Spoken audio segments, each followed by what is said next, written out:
원래 순서대로 하면 오늘 에스겔 46장을 할 차례인데요. 제가 이번 주에 휴가 주간이기 때문에 한 장 건너뛰어서 47장 말씀을 살펴보겠습니다. 특별히 우리 47장은 성전 문지방에서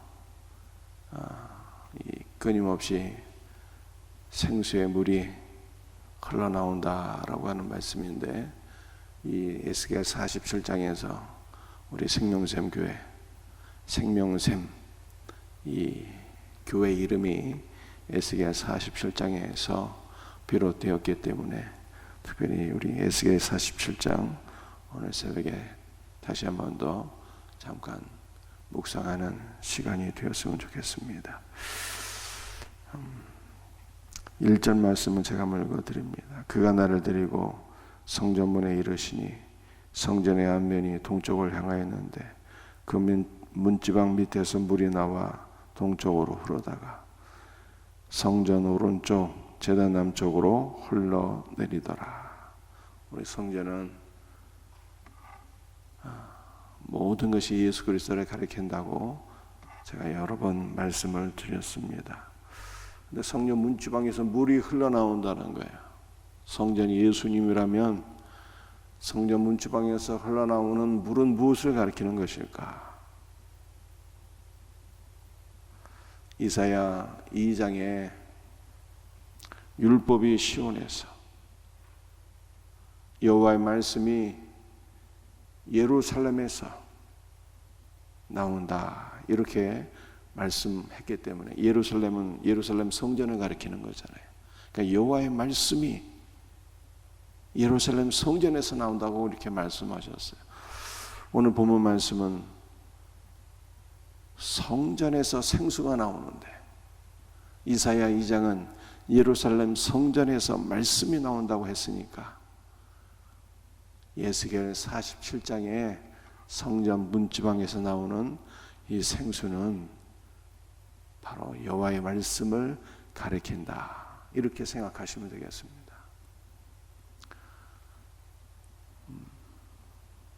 또 우리 예수님께서 요한복음 7장에서 말씀하시기를, 나를 믿는 자는 그 배에서 생수의 강이 흘러 넘치리니 이는 그가 받을 성령을 가리킴이라 이렇게 말씀했잖아요. 나를 믿는 자는 그 배에서 생수의 강이 흘러 넘치리니. 여러분들, 우리 나를 믿는 자는 우리 성도를 가리키는 거 아니겠어요? 그런데 우리 성도 자신이 고린도전서 3장 16절 말씀을 보면 성령께서 내주하시는 성전이에요. 성전. 우리가 성전이라고. 그런데 나를 믿는 자에게는 그 배에서 생수의 강이 흘러 넘치리니 이는 그가 받을 성령을 가리킴이라 이렇게 말씀하셨기 때문에 성전 문지방에서 흘러나오는 이 생수는 성령님을 가리키는 것이죠. 그래서 이 두 가지를 종합해서 생각하게 되면 성전 문지방에서 흘러나오는 생수는 성령의 역사로 선포되어지는 생명의 말씀을 가리키는 거예요. 생명의 말씀. 성령의 역사로 선포되어지는 생명의 말씀이 바로 성전 문지방에서 흐르게 되는 생수라. 여러분들이 이렇게 이해를 하시면 되겠습니다. 그런데 3절에서 5절까지 말씀을 보게 되면 손에 줄을 잡고 그 생수를 측량하는데 처음에는 발목에 오르게 되고 다시 측량을 하니까 무릎에 오르게 되고 허리에 오르게 되고 그 다음에 마지막 5절을 보니까 사람이 능히 헤엄치지 못할, 사람이 헤엄칠 만한 창이란 강이 된다 이렇게 말씀을 하고 있습니다. 그러니까 이 생명의 말씀, 성령의 역사로 선포되어지는 생명의 말씀의 그 놀라운 은혜를 가리키는 거예요. 그 놀라운 은혜는 발목으로부터 시작해서 무릎으로, 허리로, 그 다음에 우리의 전신에 충만하게 넘친다는 거예요. 그래서 옛날에 어떤 부흥사 목사님은 이 말씀을 가르쳐서 신앙의 영적 성숙의 단계라 이렇게 표현하기도 했죠. 발목에 오르는 것은 예배당 출입하는 왔다 갔다 하는 신앙, 무릎까지 오른다는 것은 기도하는 신앙, 허리까지 이르게 된다는 것은 성령의 역사에 의해서 내가 내 마음대로 행하지 못하고 성령의 역사에 의해서 내가 감동을 받고 끌려 다니는 신앙. 그 다음에 온전히 우리의 전신이 잠기는 성령 충만한 단계, 그리스도 예수의 장성한 분량까지 이르는 단계라 이렇게 표현하기도 했어요. 상당히 일리가 있는 말씀이죠. 생명의 말씀이 우리의 전신에 차오르는 것, 그리스도 예수의 장성한 분량까지 우리가 나아가게 되는 것을 의미하게 되는 것입니다. 8절 말씀을 보면요, 그가 내게 이르시되 이 물이 동쪽으로 향하여 흘러 아라바로 내려가서 바다에 이르리니 라고 말씀하고 있어요. 성전 문지방에서 스며나온 그 물이 창이란 강을, 생수의 강을 이르게 되고 동쪽으로 흘러서 바다에 이른다 이렇게 말씀하고 있는데요, 여러분들 이 바다는 사해바다를 가리키는 거예요. 사해바다. 그런데 이 사해바다와 예루살렘 성전은요, 고도의 편차가 1000m가 넘습니다. 약 1200m 정도 돼요. 그 여러분들이 한번 머릿속으로 연상해 보시기 바랍니다. 사해바다로부터 한 1200m 높은 곳에 예루살렘 성전이 있는데요, 그곳에서 그곳 성전의 문지방에서 생수가 흐르게 되는데 이게 창이랑 강이 되거든요. 강에 대해서 1200m 밑에 있는 사해바다로 그 물이 흘러가니까 얼마나 여러분들 이 생수의 강이 급류가 되어서 흘러가는 거죠. 급류가 되어서 흘러가는 거예요. 고도 1200m 위에서 1200m 그 밑에 있는 사해로 그냥 고도 편차를 두고 생수의 강이 콸콸콸 흐르게 되니까 누구도 그 생수의 강을 거스를 수가 없는 거예요. 여러분들, 이것은 바로 바울이 말씀한 어떠한 은혜를 가리키는 것입니까? 불가항력적인 은혜를 가리키는 거예요. 불가항력적인 은혜. 성령께서 말씀을 통하여서 우리에게 은혜를 주시는데, 예수 그리스도를 믿을 수 있는 믿음을 주시는데, 이 놀라운 은혜는 너무나도 강력한 은혜여서 그 누구도 거스를 수가 없다는 거예요. 그 불가항력적인 은혜에서 그 강팍했던 바울도 그 심령이 녹아지고 거꾸로지고 바울이 변화되는 놀라운 역사가 일어나게 된 것을 믿으시기를 바랍니다. 그 강력한 불가항력적인 도저히 저항할 수 없는 그 은혜에 의하여 저와 여러분도 예수를 믿어 구원을 받게 된 거예요. 그런데 8절 하반절에 이렇게 말씀하고 있지 않습니까? 이 흘러내리는 물로 그 바다의 물이 되살아 나리라. 생수의 강이 콸콸 흐르고 넘쳐서 사회로 들어가는데 그 생수의 강으로 바다의 물이 살아난다 하잖아요. 여러분들, 이 바다는 무슨 바다라고 제가 말씀드렸어요? 사해. 죽은 바다예요. 죽은 바다. 소금의 그 농도가 너무 강해서, 염도가 강해서 그 어떤 생명체도 살 수가 없는 죽은 바다인데, 이 죽은 바다에 생명체가 없는 이 바다에 생수가 흘러들어가서 이 죽은 바다가 살아나게 된다는 거예요.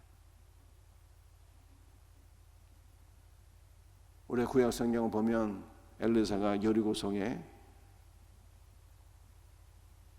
그 물을 치료하는 장면이 나오잖아요. 사망의 물이라, 사람이 마실 수 없는 사망의 물이었는데 소금을 던져서 그 물을 치료하여서 성중의 모든 질병과 사망이 물러가게 되는 역사가 일어나게 되었는데, 바로 그와 같이 생수의 강이 사이에 흘러들어가서 그 바다에 생명이 다시 살아나게 되는 역사가 일어나게 되었다는 거예요. 여러분들, 그러므로 이 물은 무슨 물이라고 했어요? 성령의 역사에서 선포되는 복음, 하나님의 생명의 말씀을 가리킨다고 제가 말씀드렸잖아요. 그러므로 말씀은 무엇을 의미하는 것입니까? 말씀은 생명인 거예요. 말씀은 생명이에요. 말씀은 우리의 영을 치료하고 우리의 영을 회복시켜주고 우리의 죽은 영을 다시 살리는 생명의 말씀이다 라고 하는 것을 성경이 우리에게 말씀하고 있는 것입니다. 죽은 사회가 되살아나게 되는데 9절에 이렇게 말씀하고 있잖아요. 이 강물이 이르는 곳마다 번성하는 모든 생물이 살고 또 고기가 심히 마르니니, 이 물이 흘러 들어가므로 바닷물이 되살아나겠고 이 강이 이르는 각처의 모든 것이 살 것이며. 여러분들, 그 생수의 강이 사이를 살리는데 이 강물이 들어가는 곳마다 고기가 번성하게 된다는 거예요. 여러분들, 이 고기는 무엇을 가리키는 것입니까? 예수 믿는 성도를 가리키는 거예요. 그래서 우리 초대교회 당시에는요, 나는 예수를 믿습니다, 이 신앙 고백을 드러내놓고 할 수가 없었어요. 초대교회 당시에는 너무 핍박이 심해서. 그래서 몰래 내가 예수 믿는 신자입니다, 이것을 몰래 고백할 때 은밀히 사용하는 증표가 있었잖아요. 증표가. 그 증표가 무엇입니까? 바로 물고기에서 물고기. 그 물고기에는 익투스라고 하는 단어가 새겨져 있었는데요, 이것은 예수 그리스도는 하나님의 아들이시라고 하는 그러한 문구가 있었던 것입니다. 그러므로 오늘 에스겔 47장에 나타나는 이 생수의 강의 고기는 바로 예수 믿는 신자를 가리키는 거예요. 여러분들, 이것이 무슨 뜻입니까? 생명의 말씀이 선포되면, 복음의 말씀이 선포되면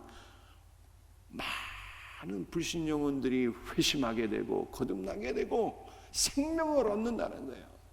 생명의 사람, 거룩한 하나님의 백성들이 일어나게 된다는 것입니다. 그러므로 여러분들, 생명의 말씀이 선포되는 교회에서 생명의 말씀을 듣는 것이 참으로 복 중의 복인 거예요.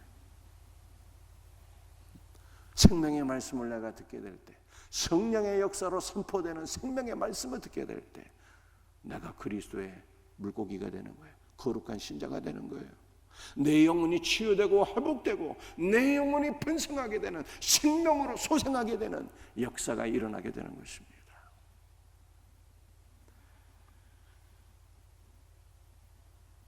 그런데 11절에는 또 뭐라고 말씀하고 있습니까? 11절.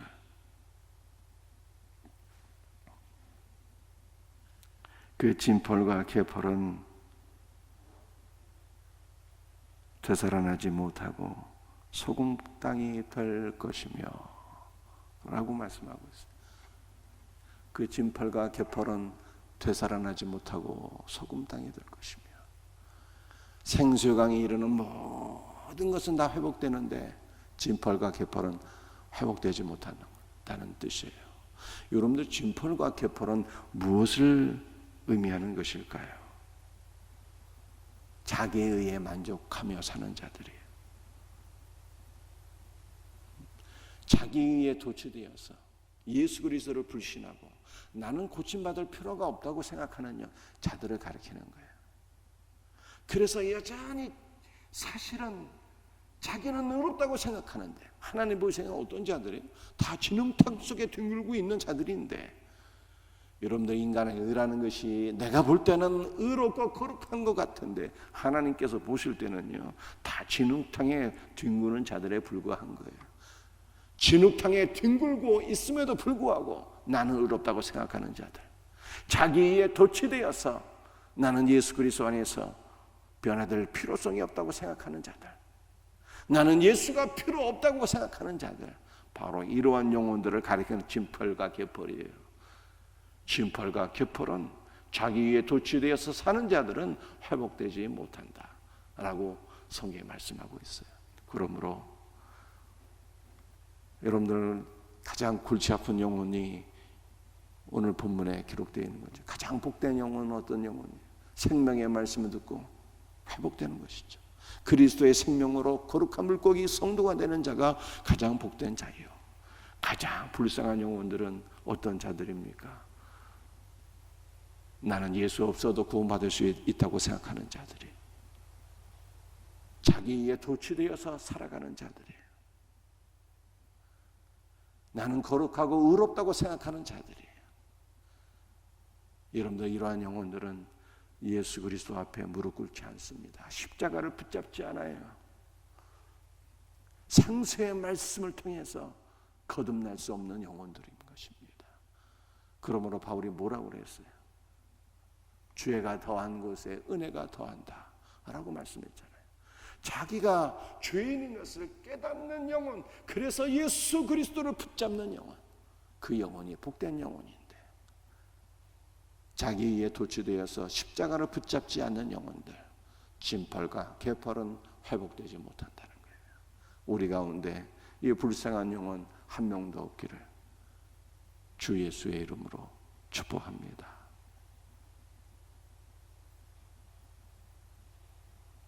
설명드릴 것들은 좀 더 있지만 여기서 마치도록 하겠습니다. 기도하시겠어요?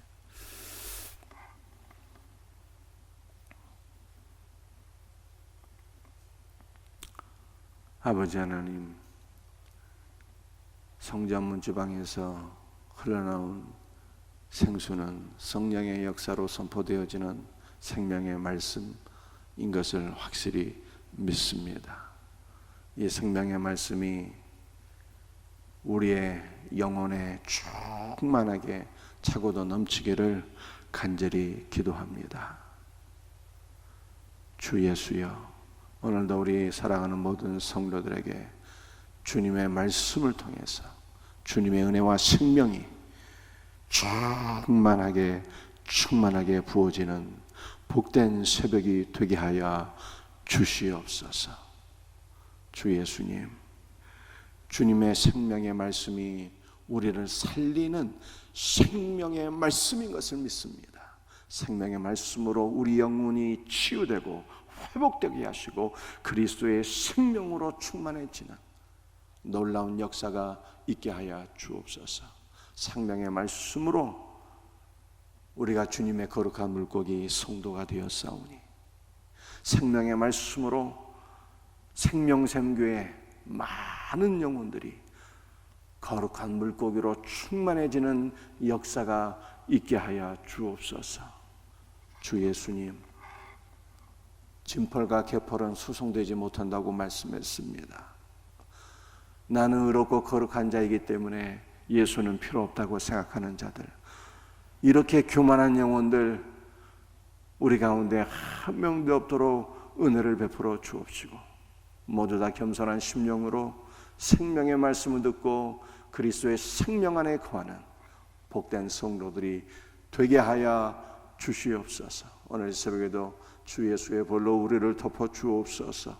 주의 영으로 충만하게 하시고 간구하는 모든 것들을 주께서 들으시고 응답하여 주옵소서. 연약한 자들도 붙잡아 주시고 치료해 주옵기를 간절히 소원하옵고 주 예수의 이름 받들어 감사하며 기도드립니다. 아멘.